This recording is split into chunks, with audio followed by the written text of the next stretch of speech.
And now, on this dark and stormy night, our final episode of A Christmas Carol by Charles Dickens, episode number 7. "They are not torn down," cried Scrooge, folding one of his bed curtains in his arm. "They are not torn down, rings and all. They are here. I am here. The shadows of the things that would have been may be dispelled. They will be. I know they will."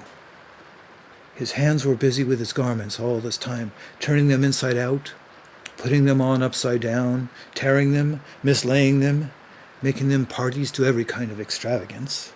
I don't know what to do," cried Scrooge, laughing and crying in the same breath, and making a perfect Laocoon of himself with his stockings. "I am as light as a feather. I am as happy as an angel. I am as merry as a schoolboy. I am as giddy as a drunken man. A Merry Christmas to everybody, a Happy New Year to all the world. Halloo there, whoop halloo!" He had frisked into the sitting room, and was now standing there, perfectly winded. "There's the saucepan that the gruel was in," cried Scrooge, starting off again, going around the fireplace. "There's the door by which the ghost of Jacob Marley entered. There's the corner where the ghost of Christmas present sat. There's the window where I saw the wandering spirits. It's all right. It's all true. It all happened. Ha ha ha!" Really, for a man who had been out of practice for so many years, it was a splendid laugh, a most illustrious laugh, the father of a long, long line of brilliant laughs.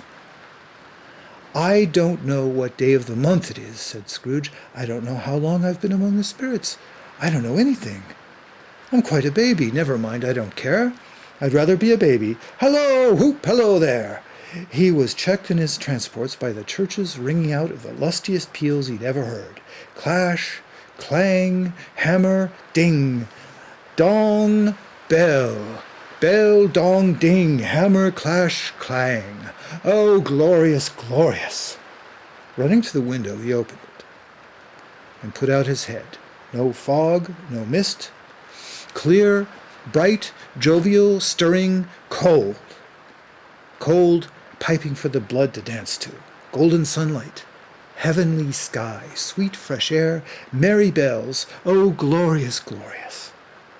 "What's today?" cried Scrooge, calling downward to a boy in Sunday clothes, who perhaps had loitered in to look about him. "Eh?" returned the boy, with all of his might and wonder. "What's today, my fine fellow?" said Scrooge. "Today?" replied the boy. "Why, Christmas Day." "It's Christmas Day," said Scrooge to himself. "I haven't missed it. The spirits have done it all in one night. They can do anything they like. Of course they can. Of course they can. Hello, my fine fellow." "Hello," returned the boy. "Do you know the poulterers in the next street but one, at the corner?" Scrooge inquired. "I should hope I did," replied the lad. "An intelligent boy," said Scrooge. "A remarkable boy. Do you know whether they've sold the prize turkey that was hanging up there? Not the little prize turkey, the big one." "What? The one as big as me?" returned the boy. "What a delightful boy. It's a pleasure to talk to him. Yes, my buck." "It's hanging there now," replied the boy. "It is. Go and buy it." "Walker," said the boy. "No, no," said Scrooge. "I am in earnest. Go and buy it, and tell them to bring it here, that I may give them direction where to take it. Come back with the man, and I'll give you a shilling. Come back with him in less than 5 minutes, and I'll give you half a crown." The boy was off like a shot.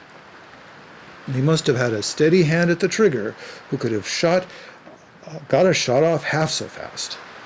"I'll send it to Bob Cratchit's," whispered Scrooge, rubbing his hands and splitting with a laugh. "He shan't know who sent it. It's twice the size of Tiny Tim. Joan Miller never made such a joke as sending it to Bob's will be."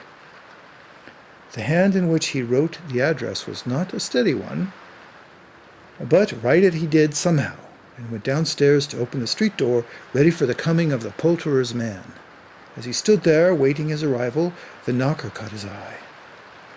"I shall love it as long as I live," cried Scrooge, patting it with his hand. "I scarcely ever looked at it before. What an honest expression it has in its face. It's a wonderful knocker. Here's the turkey. Hullo, who? How are you? Merry Christmas." It was a turkey. It could have never stood up on its legs, that bird. He would have snapped them off short in a minute, like sticks of sealing wax. Why, it's impossible to carry that to Camden Town, said Scrooge. You must have a cab. The chuckle with which he said this, and the chuckle with which he paid for the turkey, and the chuckle with which he paid for the cab, and the chuckle with which he recompensed the boy, were only to be exceeded by the chuckle with which he sat down breathless in his chair again, and chuckled again till he cried. Shaving was not an easy task, for his hand continued to shake very much. And shaving requires attention, even when you don't dance while you're at it. But if he'd cut off the end of his nose, he would have put on a piece of sticking plaster and been quite satisfied. He dressed himself all in his best, and at last got out into the streets. The people were by this time pouring forth, as he had seen them with the ghost of Christmas present. And walking with his hands behind him, Scrooge regarded every one with a delighted smile.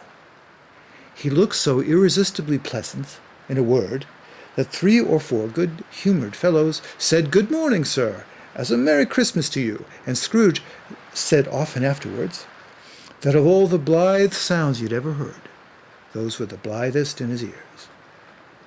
He had not gone far, when coming on towards him, he beheld the portly gentleman who had walked into his counting-house the day before, and said, "Scrooge and Marley's, I believe."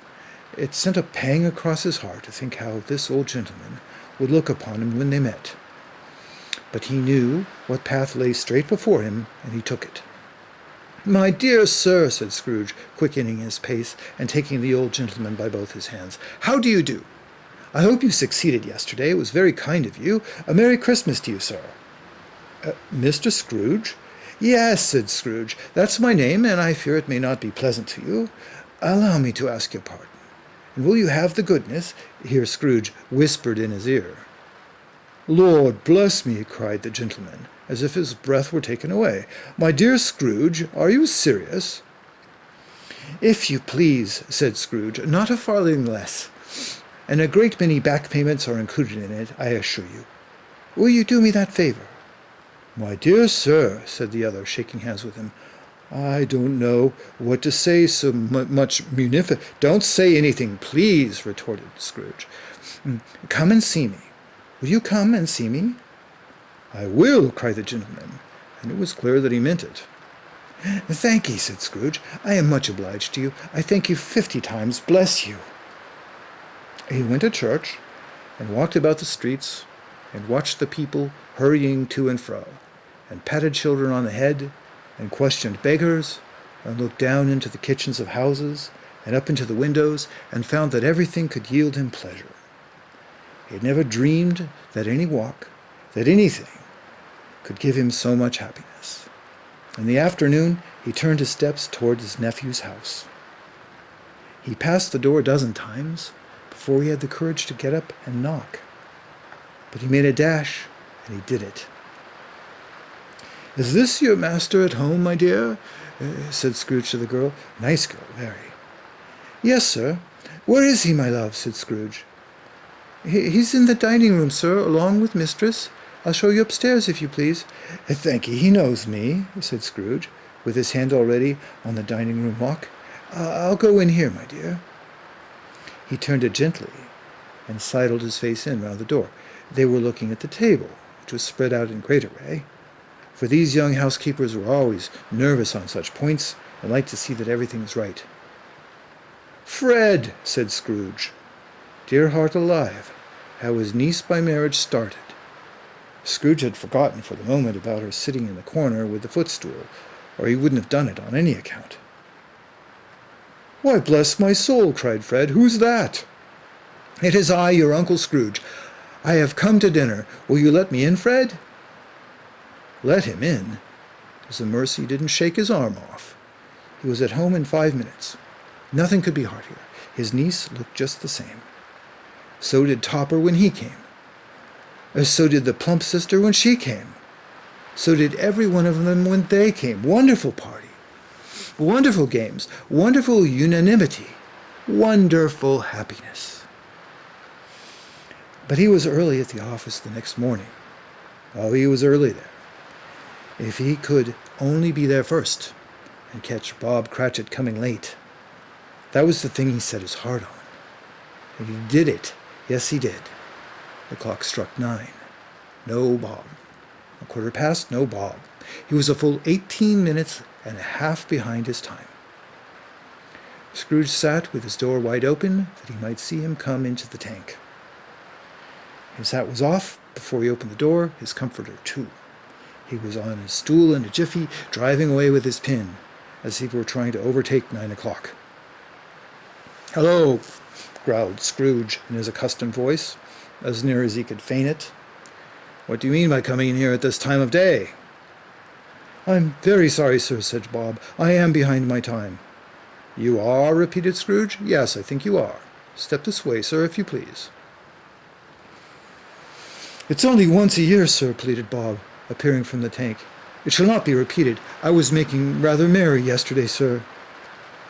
"Now I'll tell you what, my friend. I am not going to stand this sort of thing any longer.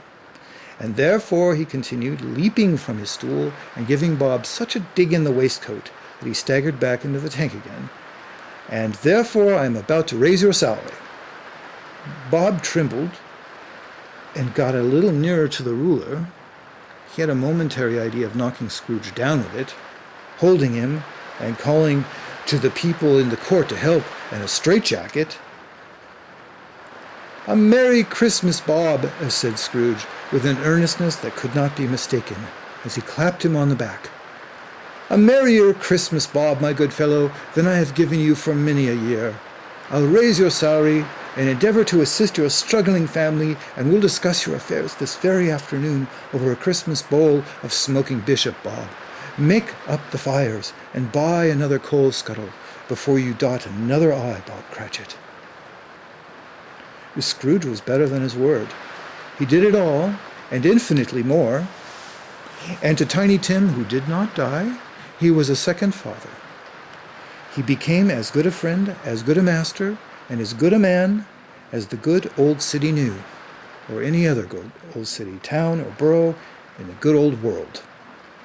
Some people laughed to see the alteration in him, but he let them laugh, and little heeded them, for he was wise enough to know that nothing ever happened on this globe for good at which some people did not have their fill of laughter. In the outset, and knowing that such these would be blind anyway, he thought it quite as well that they should wrinkle up their eyes in grins and have the malady in less attractive forms. His own heart laughed, and that was quite enough for him.